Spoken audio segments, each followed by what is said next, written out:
6th Street here in Manhattan. Eric is are you still the evangelist, social media evangelist? Web developer and community evangelist, yeah. Okay, so with Clipmarks, we're talking about the election and the campaign. But how do you see, first let's define social media. All media is inherently social. So what is it about social media, web-based media, that makes it unique? So social media to me is really media that's filtered through my friends. So friends can be however I define it. I have a wider net of friends on the internet. But when media comes through them, when news comes through them, I hear it more clearly somehow. So it's the filter?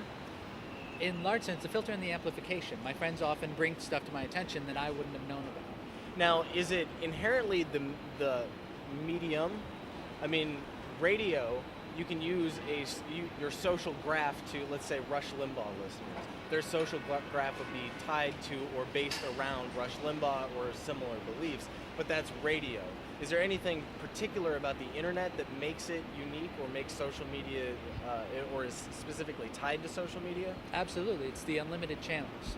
It's the fact that you can have a podcast and I can have a podcast and we can all broadcast, and whoever centers around us become that social graph. So the message has more ability to go between little pockets and less from one radiated source. What are some of the limitations of social media? It's harder to get a big radiating source in that same way.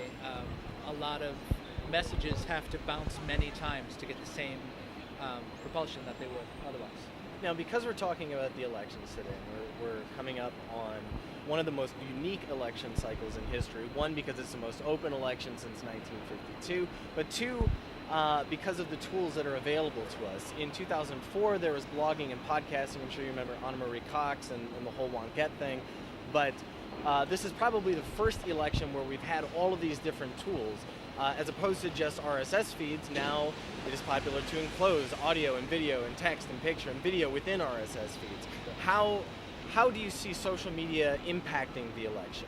I think the candidates are seeing more opportunities to communicate directly.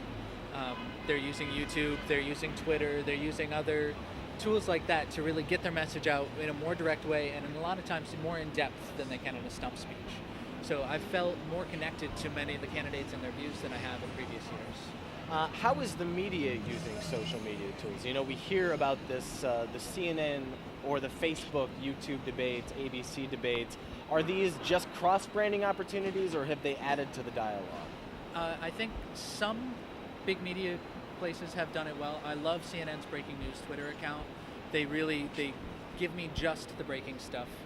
It's right there in my feed, within my social network. It radiates out quickly. A lot of them I've been disappointed in their ability to bring real people out to the forefront and talk as humans. Instead, they just kind of give us a repackaged feed.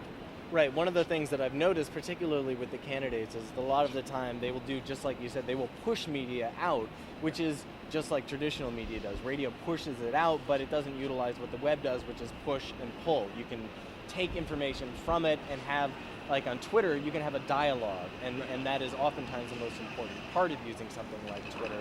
What could the candidates and the media do to more efficiently capture the various forms of social media tools that we have? Well, I think in the same way where you would never go to a town, just give a speech and disappear. Like, you give a speech and then you go down and you press the flesh and you actually meet people.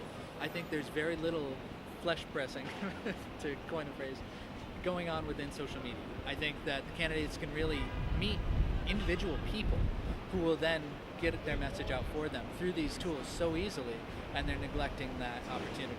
So what social media tools do you see being effective? Obviously with Clipmarks, you can take the news and kind of make it your own. What social media tools are poised well to break out this year? I mean, obviously some already have YouTube, Facebook, because you can pump information into it, but what tools are there that people don't already know about that could be effectively used? I think Twitter is just paramount among them for me, getting in there and actually talking with people and letting them spread your message.